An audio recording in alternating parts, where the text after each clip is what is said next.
Pinagtulungan ng Department of Agriculture at ng lokal na pamahalaan ng Davao del Sur ang pagsagip sa palahong maliit na isla dito sa Barangay Bato, Digos City.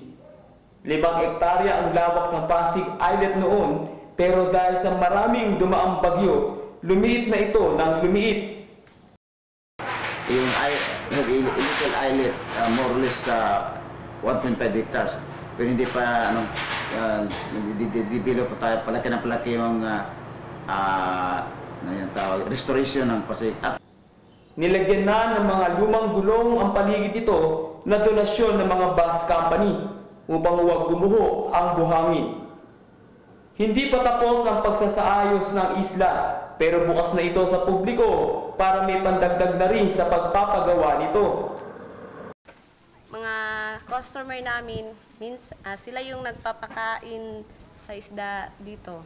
Maganda at malinis ang paligid, kaya dito na naguling hirit ang mga bakasyonista.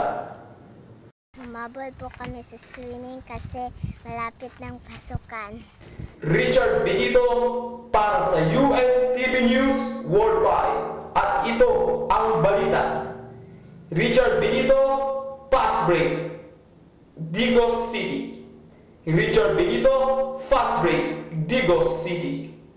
Richard Benito para sa Hatog Balita ng UNTV News Worldwide.